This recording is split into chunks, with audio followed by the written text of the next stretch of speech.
Welcome everyone to Flipside of Crypto. Today we have a special guest, Henrik Gebbing. Henrik, welcome to the show. Martinus, thanks for having me. Very glad to be here. Right, so Henrik, let's just get right to it. What is Finoa's story? How did it come about? Yeah, well, we, Finoa, a Berlin-based crypto custody provider, we started about 2017. That's when my co-founder, Chris, and I, when we had long discussions about our personal experience when investing in crypto, investing in Bitcoin, etc. And we just never really were happy about the user experience, about the security feeling that we had, and also the counterparties that we kind of worked with when we tried to invest and when we invested in crypto. And back from our previous jobs, we worked both in the finance industry through the consulting firm McKinsey and Company. We knew a lot of institutional investors, and what was kind of mind-blowing back in the day was that, well, first of all, they didn't really touch crypto very often in general. And then if they did, they used the exact same services that I used as a small retail investor. They used with much larger investment volumes, right? Which much larger associated risks. And that kind of stuck. And that's when we basically started thinking, okay, what do we learn from our own user experience? What do we learn from what we know that institutional investors are actually looking for, especially in the traditional financial system, and if we want them to go into crypto? And that's basically how we started then building out Finoa, a specialized crypto custodian targeting institutional investors and corporations, trying to solve their needs and enabling them to access this ecosystem of digital assets and crypto.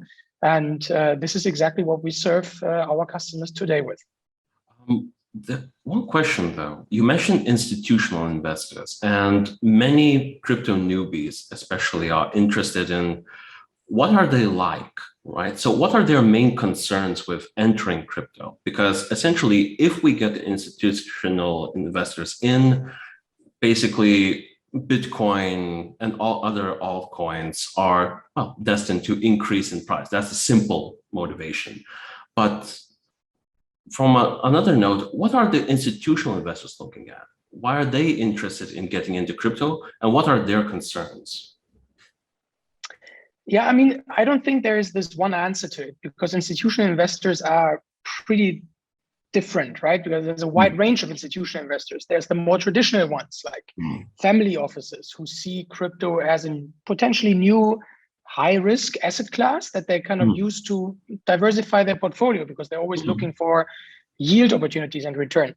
And then there is the much more crypto savvy, like crypto funds, crypto hedge funds, that are absolute believers, ideologists into the decentralization, into the overall ecosystem, not only coming from obviously as well coming from an investment perspective, but also really trying to change the traditional financial system and making it a better, more inclusive ecosystem. And obviously that means that we as a service provider in the middle, we need to kind of balance both kinds of institutional investors, the ones that are more traditional, which come with a lot of expectation when it comes to working with a regulated counterparty, just as us being regulated here in Germany, working with a professional team, high customer support, kind of understanding and expectation. And then you have the very tech-savvy crypto investors who always want to kind of be on the edge of innovation, on the edge of the next big thing in crypto. And we all know it's an ever-evolving and changing ecosystem. And that's what we are trying to bridge. So there's not this one institutional investors, it's a wide range. But we do our best to kind of serve both, let's say, extremes in this range. Right, interesting insights. And actually, doing research about Finoa, it was actually a David and Goliath story in my mind, that you already have such giants as Anchorage, Coinbase, Custody, BitGo, exchanges like Binance and Kraken. Why do you think you can actually challenge these giant players? What gives that motivation that the industry can be disrupted, so to speak? Well, I think there's also two answers to this. The one thing is do we really believe that we already need to disrupt an existing industry, or is this industry still being brought up, right? It's still in the making. And obviously, I agree that especially from the US, which in general is kind of ahead of the pack a little bit, when you want to say it like that, in crypto, and also in the adoption of crypto among retail and institutional investors and users, there's strong players. And I mean, the Coinbase IPO was a perfect example that this is kind of the North Star crypto company that is leading the pack. But what we see when the overall market grows, the overall opportunity grows as well. And it's not in that sense, especially on the, I now speak for a financial services provider for crypto and a custodian for crypto. It's not a winner takes it all market in that sense, you know, because it might be a very global ecosystem in general, but still you have different nuances that make a difference in with which provider a customer wants to work with. And there's basically three aspects to it. One is a geographical kind of differentiation. The second is a maybe technical differentiation. And the third one is also a portfolio or product differentiation between the different providers. So let me touch the first one, the geographic one. I mean, in general, what we see is that there is an interest among institutionals to differentiate and diversify their portfolio globally on a geographic level, because you have different regulatory regimes with different risks, and you kind of want to make sure that you do not only fall within one regulatory risk, because the regulators change their mind about crypto still. It's not so established. And you might get into a situation, just like we saw now with some providers in the UK, that the regulator suddenly moves in and stops transactions, etc., etc. The second piece is the technological side. I mean, you definitely have differentiation from a customer perspective between, do I want to custody with third party or do I want to self custody, for example, you know? And you have obviously providers who are targeting those different segments as well, like Ledger doing a great job for self custody solutions. But then you have a lot of institutional investors who definitely want to work with third party providers and not take custody of the assets themselves. So they do reach out to this range of third-party providers. And then the third one is this product portfolio, where we as Finoa also not only went to look at CoinMarketCap and kind of said, okay, we have to have the top 10 assets in our service offering, but we also helped new and upcoming blockchain protocols like Flow, like Mina, like Near. When they launched their protocols, we helped them with custody for institutionals from day one. And with that, we were, for a lot of those protocols, the first to market. And that then also helped a lot of institutions to understand, okay, this is the service offering, the unique selling point of Finoa. And I do open an account with them. And I think all three together kind of give you a bit of an answer why we believe that we, with Finoa, being or we started later, obviously, than some of those large American competitors, but we do very much see our opportunity to grow into this market, to grow with the market, and to grow our customer base, and as we already show today. Wow. So essentially, instead of trying to do everything like be Coinbase 2.0, so you're trying to actually go to the pain points of your customers and are actually trying to engage in every one of them. Interesting approach. So your team is quite young, as I understand. It's and you just created yourselves in not too long ago, actually. And I just have a quote from Colin Hanna that basically about you, Chris, and the entire Finoa team, that actually you've built a very successful business quite quickly, and actually have this kind of radical innovation approach. Could you touch upon that? How do you innovate in this kind of heavily regulated market? Because it seems like everyone is watching it over with a magnifying glass. So how do you mix radical innovation with this kind of scrutiny?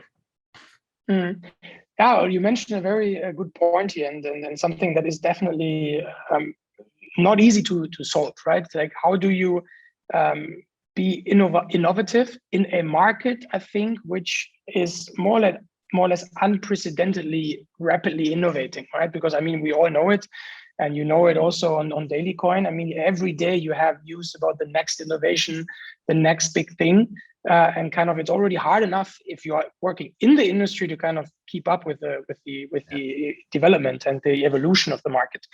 I mean, what we definitely proved over the past, let's say, 3 years now that since when we started, is that we were able to be early to market with the new protocols that launched, for example, their mainnets. And I mentioned that just now before. And for example, what we also figured is obviously now with a massive trend towards proof of stake protocols being built and going to market, that staking as a product, which maybe 12, 18 months ago, most of the market participants didn't really understand or didn't really care about so much because it was a niche kind of functionality, is now absolutely on top of mind for the users at Finoa, for example. And we launched together with the custody that we provide for the proof of stake protocols that Finoa serves.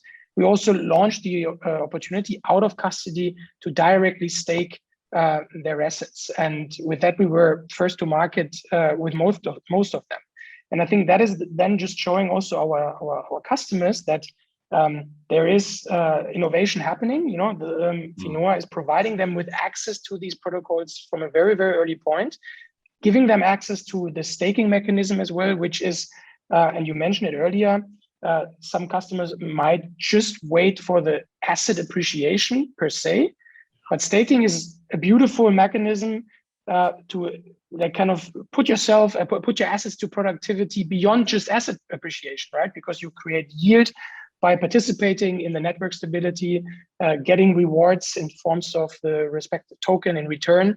And that is obviously a very important additional investment opportunity and yield generation opportunity for our users. And that's exactly what we try to provide Finoa's customers with, the early access to those new protocols, innovations, new yield generation mechanisms. All that out of a regulated ecosystem, and obviously with the challenges that entails. Very insightful answer. Actually, I'm just curious, naturally, staking right now, as you say, took over the crypto sphere. It seems like it was a logical next step. Nobody knew that it would take off quite as it did, but what's the next thing after staking? Is it just the further evolution of staking, or do you see some other trends right now which could in the future also be quite prevalent in the crypto space in general?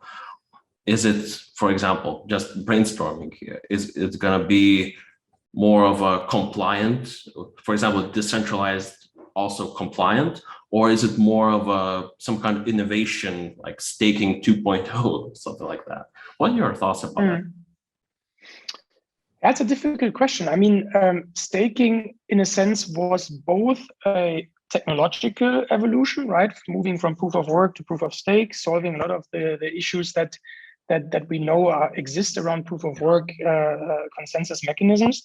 But then at the same, I'm kind of taking the customer investor perspective now. At the same time, this was also kind of the next product now, right? Which exactly as I said, also has this yield generation aspect to it. And I think if we stay within this customer perspective, then and we see that from the customer requests that we get, then obviously DeFi and decentralized lending is kind of the next thing that our customers are asking for, right? To participate in those, to be able to lend your assets that you have in custody against the protocol, and kind of not just have them sit and in the wallet and wait for asset appreciation. So that's one of the next things that they're looking for yield optimizing investment strategy. But as I said, not only from an investor perspective, but also on the technology level, we see innovation over innovation, new protocols with new ideas and innovative approaches getting to market.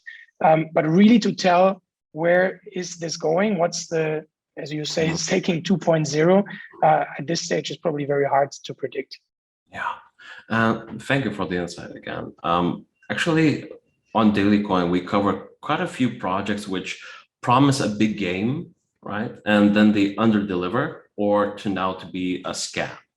We won't point out which projects on this interview, but there are enough of them actually. So I'm just curious, how do you reassure people? What is your approach to reassure people that, look, this is how to do it the right way. This is how to do it in a regulated way. How do you disperse fears from people who are not, let's just say, crypto enthusiasts like you and me? How do you actually make an institutional investor feel at home with crypto? Yeah, that's a fantastic point. I mean, this is basically our daily bread and butter, right? Because we, Mhm. from the very early days, we decided to build Finoa out of Germany, right? Out of a jurisdiction, also out of a regulatory landscape, which is probably more conservative and a bit more fierce, maybe than you would find it elsewhere. And then, but we did exactly decide that we do not want to kind of make use of regulatory arbitrary, right? But actually use Germany as our basis because we wanted exactly to tackle this market of institutional investors out of a trusted jurisdiction with a trusted regulator. As a now regulated institution, I mean, back in the day when we started the business that we are conducting, it wasn't even regulated, but today it is. And crypto assets in Germany declared financial instruments. And what we see is in our, let's say, daily work in talking to institutionals, they do very much value that. They value that we have built out our team here. We are now around 45 people based in Berlin, that we have built this out of Germany, that we have worked with the German, or still work and always daily work with a local regulator here, that you can build compliant business models in the crypto space, right? And that you can do that, and that not only, let's say, traditional financial institutions who go into crypto can do it, but also new incumbents, new players coming to market, not incumbents, but us, like as a startup or fintech, being able to deliver that service. And that's what we use every day to when we talk to our customers or to prospective customers, is showing them how we work, showing them who they work with. It's a lot about personal trust as well, because at the end, the business that we sell is trust as a financial services provider, and only through that, and it's a kind of a mix of decisions I think that you have to take as a crypto financial services provider to then also get that trust rewarded from the market and from the customer. Yeah, and great points on that. Transparency is key to get people to trust essentially crypto because it's so young. It's just 12 years old, the whole industry. And that's our mission as well on Daily Coin. And our staple is coming up, the flip side. So the flip side is where we flip over the nice talk and essentially just ask you, what do you think is your biggest weakness? What do you think, for transparency's sake, what improvements you have to make? What is your Achilles heel, so to speak, right now? Mm-hmm. Yeah, I like that flip side in an interview, actually. I think when the first thing that just came to my mind, kind of, because what we are, and we talked a little bit about how do we convince traditional institutional investors to go into crypto, right? A market which at times still has a bit of a negative image, at times has crazy complexity in terms of technology that you have to understand. And we always kind of try to provide the most simple and intuitive kind of user experience in dealing with crypto, right? We want to take away all that complexity. And due to this innovation that we talked about, this ever changing, and also us being very early on with new protocols, being first to market for institutional custody, first to market for institutional staking with those, what we see is that it's very hard to kind of provide this kind of standardized user experience, that it doesn't really matter which protocol you stake with, right? That's kind of the aim, that from a user perspective, it should kind of feel always the same, right? It's a different asset, but not more, right? But what we figure as well is that because the lack of somewhat standardization still in the market, because it's such an early market, makes it also very hard for services provider then to provide this unified user experience, right? Because obviously what's key for us as a business is security. That is the number one layer that we serve with. And then on top of that, we try to provide this unified user experience. But what we see is that we there can still very much improve, or let's say, over functionality to an actual enjoyable, standardized, unified user experience, so that for the user, all this differentiality in the backend and in the technology that we are kind of communicating with, the different blockchain layers, that is completely disappearing. And for him, it's just, or for him or her, it's just a very easy user experience to use with. And I think there, if I have to provide this flip side, there's still work to do for us and probably for the overall industry to make this more accessible, more easy, because when you look at traditional finance, it's massively standardized, right? And that's obviously is massively easy as well. And if we really want to keep on disrupting and changing this financial system, decentralizing it, then we need to make sure also that we find this sort of standardization and ease of use across the industry, for us as Finoa, but across the industry as well, to make sure that those institutional investors do not back up because it's too complex or it's just not what they are used to deal with, right? Right. Great answer. That was a perfect flip side. So essentially, you would say that the complexity and making the ease of use for the customer is the main idea. So we went from not knowing what Finoa is to understanding why you feel confident that you can disrupt the industry by being transparent, by being constantly innovating and trying to give the best user experience in essence. So yeah, that was very insightful. That was the interview with Henrik Gebing. And yeah, thank you everyone for watching and see you in the next flip side of crypto. Thank you, Henrik. Thank you, Martinez.